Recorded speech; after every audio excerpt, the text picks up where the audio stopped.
بسم اللہ الرحمن الرحیم الحمد للہ رب العالمین والصلاة والسلام علی اشرف الانبیاء والمرسلین وعلی آلہ وصحبہ وامتہ اجمعین اما بعد۔ عزیز طلبہ کرام، سابقہ ویڈیوز کے اندر ہم نے سورہ لقمان کو مکمل کیا ہے۔ آج کی اس ویڈیو کے اندر ہم سورۃ السجدہ کو شروع کریں گے،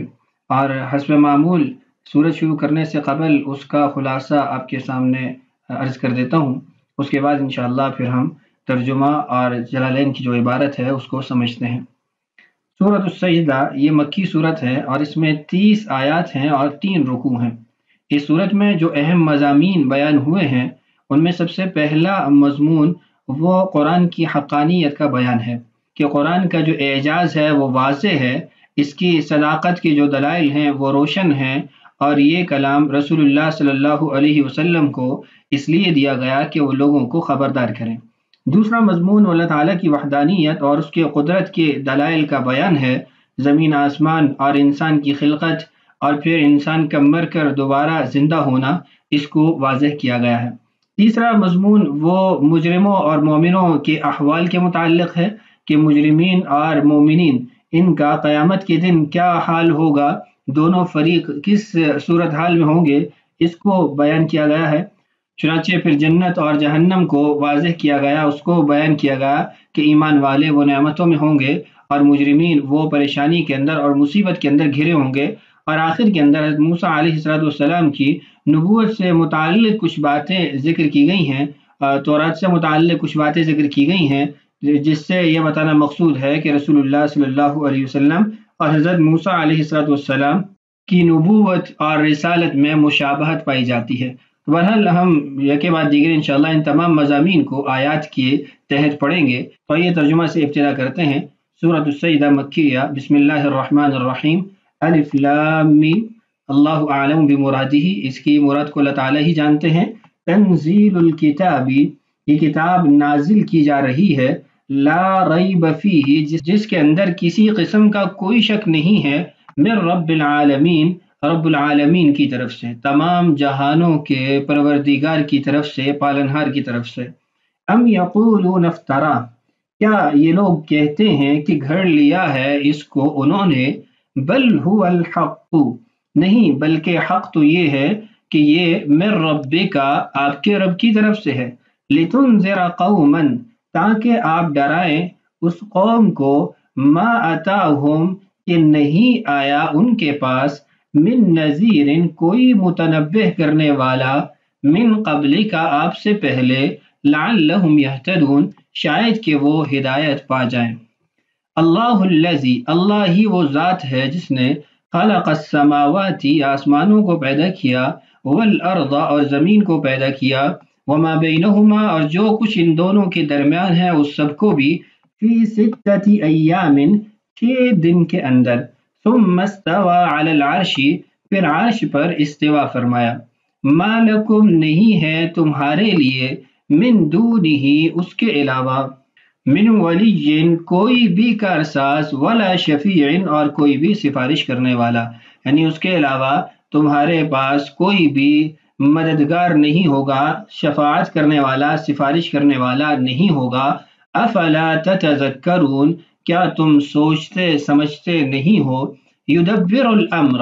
وہ تدبیر کرتا ہے تمام کے تمام معاملات کی، من السماء، آسمان سے، الی الارض، زمین تک، ثم یعرج الیہ، پھر پہنچتی ہے اسی کے حضور، فی یوم، ایک ایسے دن میں، کان مقدارہ،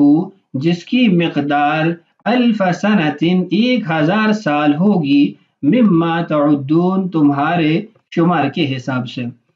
سورۃ السجدہ مکیہ، سورہ سجدہ مکی صورت ہے، وہی 30 آیتاً، اور اس کے اندر 30 آیات ہیں۔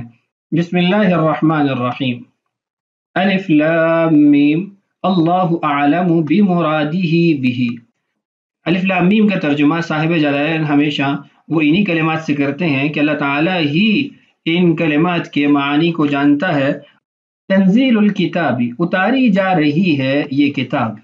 الکتاب سے مراد کیا ہے؟ آگے صاحب جلالین نے وضاحت کی، القرآن، کہ اس سے مراد قرآن ہے، کہ قرآن اتارا جا رہا ہے۔ فرماتے ہیں ترکیب کے اندر یہ جملہ مبتدا واقع ہو رہا ہے۔ یوں تو اس جملے کی اور آگے جو جملے آ رہے ہیں 5 تراکیب بنتی ہیں جو آپ کے حاشیے میں موجود ہیں، لیکن جو ان سب میں سب سے اعلیٰ اور عمدہ ترکیب ہے اس کو صاحب جلالین نے ذکر کیا ہے، تو اسی کے مطابق اس کو سمجھتے ہیں۔ فرماتے ہیں تنزیل الکتاب، یہ مبتدا واقع ہوا ہے۔ لا ریب، ریب کا مطلب ہے لا شک،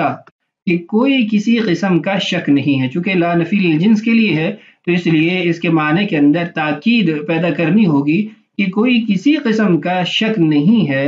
فیہ، اس میں یعنی فی القرآن، قرآن میں۔ خبر اول، یہ پہلی خبر ہے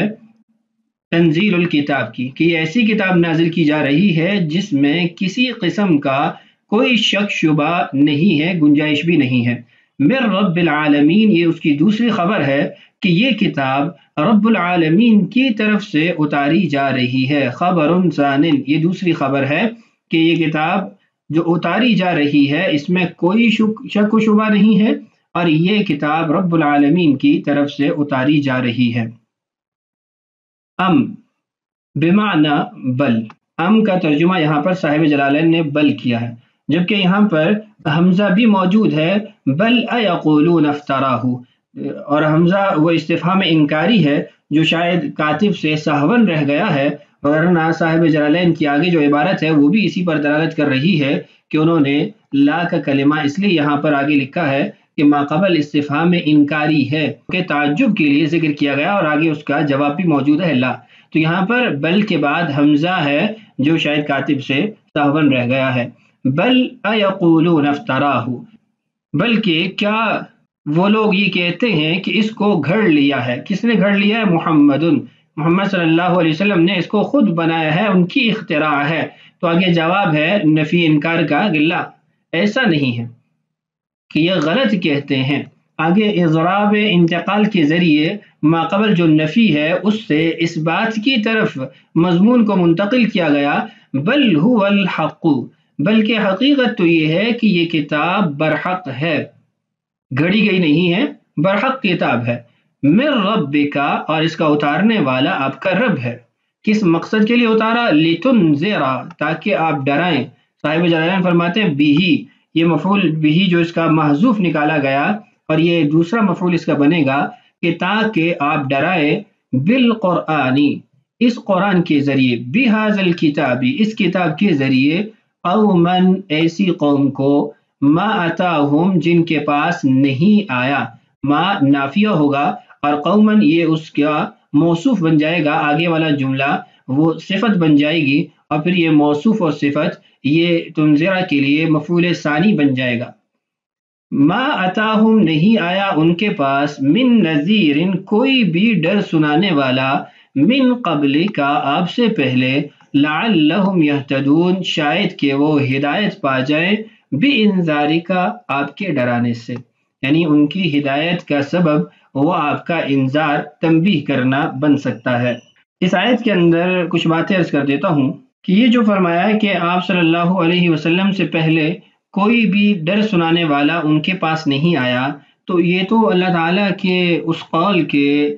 متعارض آتا ہے جس میں ارشاد فرمایا وَإِن مِّنْ أُمَّةٍ إِلَّا خَلَا فِيهَا نَذِيرٌ، کہ کوئی بھی ایسا گروہ یا جماعت نہیں گزری جس میں اللہ تعالیٰ نے ڈر سنانے والا نہ بھیجا ہو۔ تو اس کا جواب یہ ہے کہ یہاں پر جو کلمہ نذیر ہے یہ اصطلاحی معنی میں ہے، اور اصطلاحی معنی کا مطلب یہ ہے کہ رسول، ما اتاہم من رسول، کہ ان کے پاس کوئی رسول نہیں آیا ان کو ڈرانے کے لیے۔ تو اس طرح مطلب یہ بنے گا کہ قریش مکہ میں حضرت صلی اللہ علیہ وسلم سے پہلے کوئی رسول نہیں آیا تھا۔ اور جو دوسری آیت ہے وَإِن مِّنْ أُمَّةٍ إِلَّا خَلَا فِيهَا نَذِيرٌ، تو اس سے مراد رسول نہیں ہے بلکہ مطلقاً ڈر سنانے والا ہے، وہ چاہے رسول کی صورت میں ہو یا رسول کے نائب کی صورت میں ہو، کہ کوئی خلیفہ یا عالم دین یا کوئی نائب یا پیغمبر کے حواری صحابہ، کوئی بھی وہ ڈر سنانے والا ان کے پاس نہ آیا ہو، ایسا نہیں ہو سکتا۔ یعنی آپ یوں بھی کہہ سکتے ہیں کہ یہاں پر ما اتاہم من نذیر کے اندر جو نفی ہے یہ خاص نفی ہے کہ رسول ان کے پاس ڈر سنانے والا نہیں آیا، اور جو وَإِن مِّنْ أُمَّةٍ إِلَّا خَلَا فِيهَا نذیر ہے، اس کے اندر جو معنی ثابت ہو رہا ہے انذار کا وہ مطلقاً ہے، مخصوص بالنبی نہیں ہے، کہ مخصوص بالرسول نہیں ہے کہ کوئی رسول آنا ضروری ہوتا ہے۔ اس کی بہت ساری آپ کو دلائل مل جائیں گے، جس میں کچھ دلیلیں عرض کر دیتا ہوں کہ قریش مکہ میں بہت سارے افراد ایسے تھے جو حضرت اسماعیل علیہ السلام، حضرت ابراہیم علیہ السلام کے دین پر چلنے کے مدعی تھے کہ وہ ان کے مطابق زندگی گزار رہے ہیں، جس کی ایک مثال ورقہ بن نوفل بھی ہے کہ آپ صلی اللہ علیہ وسلم کے زمانہ نبوت شروع ہونے اور نزول قرآن کی ابتدا کے وقت وہ موجود تھے، توحید پر قائم تھے، رسول اللہ صلی اللہ علیہ وسلم کی مدد کرنے کا انہوں نے اپنے عزم کا اظہار کیا تھا کہ میں آپ کی مدد کروں گا، لیکن ان کی پہلے ہی وفات ہو چکی تھی۔ تو خلاصہ یہ ہے کہ یہاں پر جو نذیر ذکر ہوا ہے یہ اصطلاحی معنی کے اعتبار سے ہے کہ کوئی رسول اور نبی وہ قریش مکہ کی طرف نہیں آیا تھا۔ مطلقاً دعوت کا پہنچنا کسی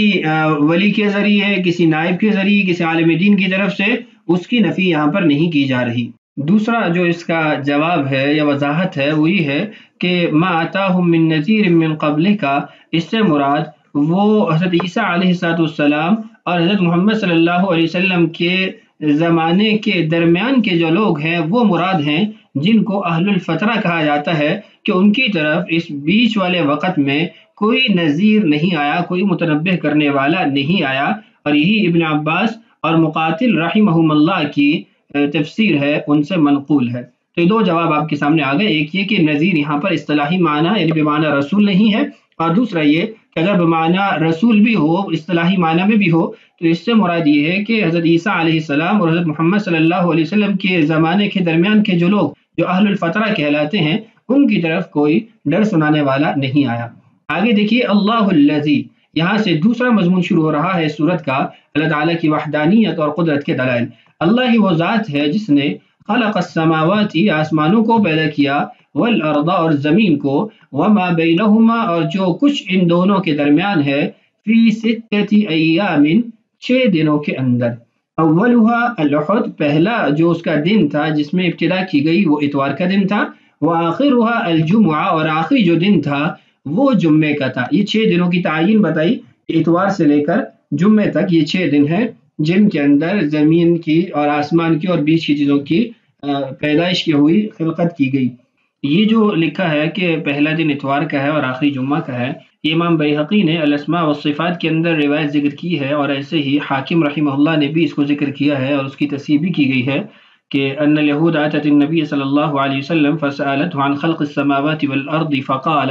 خلق اللہ الارض یوم الاحد والاثنین، اور مزید آگے پوری روایت ہے۔ جبکہ امام مسلم رحمہ اللہ کی جو روایت ہے اس کے مطابق اللہ تعالیٰ نے جو زمین آسمان کی خلقت کو شروع کیا وہ ہفتے کے دن سے شروع ہوئی، اور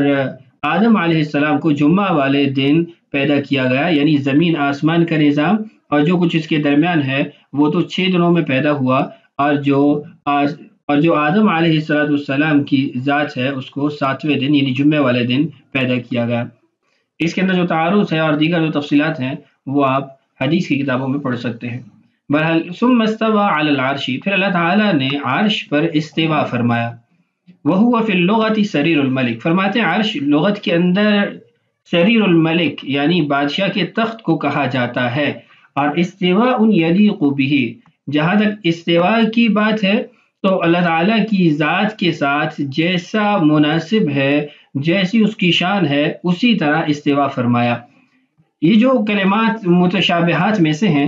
اس میں ایک سلف کا نہج ہے کہ وہ اس کو اپنے ظاہر پر چھوڑتے ہیں اور کسی قسم کی اس کے اندر تعویل نہیں کرتے، اور نہ ہی اس کے معنی کی طرف جاتے ہیں، بلکہ اس کا اسی طرح ترجمہ کر دیتے ہیں کہ عرش پر استوا فرمایا۔ اس کی کیفیت کیا ہے، اس کی آگے تفصیلات کیا ہے، اس میں توقف اختیار کرتے ہیں کہ ہمیں معلوم نہیں ہے، اور اسی کو یہاں پہ صاحب جلالین نے اختیار کیا ہے۔ جبکہ خلف کے نزدیک استوا علی العرش سے مراد غلبہ ہے، چونکہ استوا کی ایک جو حصہ یا جزئی ہے وہ غلبہ بھی ہے، تو اس لیے وہ اس کی تعویل کرتے ہیں۔ یہ بھی متشابہات میں سے ہیں، اس کی مزید تفصیل کے اندر نہیں جاتے۔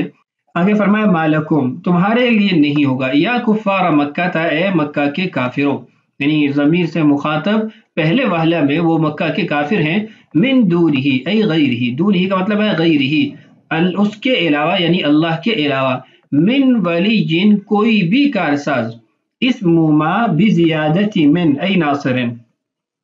فرماتے ہیں کہ یہاں پر یہ جو ولی جن کلمہ ہے یہ ما کا اسم ہے اور من زائدہ ہے، اور معنی یہ ہے کہ کوئی مددگار نہیں ہوگا۔ یہاں پر صاحب جلالین نے جو ترکیب ذکر کی ہے کلمہ ما اور من ولی جن کی، وہ یہ ہے کہ یہ ما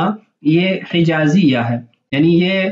لیسا کی طرح عمل کرتا ہے، البتہ اس کے عمل میں 6 شرائط کا لحاظ رکھا جاتا ہے، تفصیلات نحو کی کتاب میں موجود ہیں۔ من ولیجن یہ من زائدہ ہو جائے گا اور ولیجن اس کا اسم ہو جائے گا۔ یہاں ایک اعتراض یہ ہوتا ہے کہ جو ما الحجازیہ ہے اس کی 6 شروط میں سے ایک شرط یہ ہے کہ اس کا اسم اس کی خبر پر مقدم نہ ہو، جبکہ یہاں پر اسم پر خبر مقدم ہے کہ لکم یہ اس کی خبر بن جائے گی، اور من ولیجن یہ اس کا اسم ہے تو اسم مؤخر ہے خبر مقدم ہے، تو ما حجازیہ نہیں قرار دیں گے۔ تو اس کا جواب یہ ہے کہ بعض کے نزدیک ما حجازیہ کے اندر یہ شرط نہیں ہوتی، اور وہ اس قول اور اس بات کے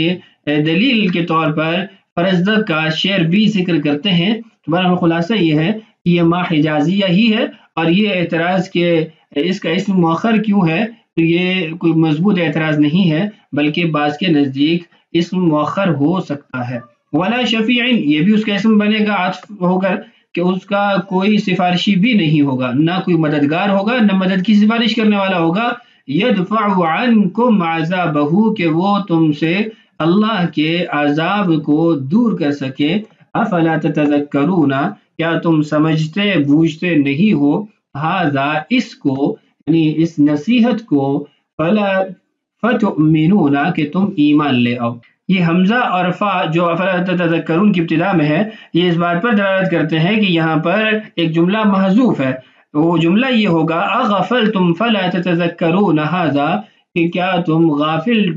بنو گے اور غافل بن کر نصیحت حاصل نہیں کرو گے، سمجھ بوجھ حاصل نہیں کرو گے اس نصیحت کے ساتھ، اس کلام کے ساتھ، تاکہ تم ایمان لا سکو۔ تو آج کی اس ویڈیو میں ہم نے یہاں تک پڑھ لیا، مزید آیات انشاءاللہ آنے والی ویڈیوز میں پڑھتے ہیں۔ اللہ تعالیٰ ہم سب کا حامی و ناصر ہو، اللہ تعالیٰ ہم سب کو قرآن کا سے شغف اور محبت نصیب فرمائے۔ السلام علیکم ورحمۃ اللہ وبرکاتہ۔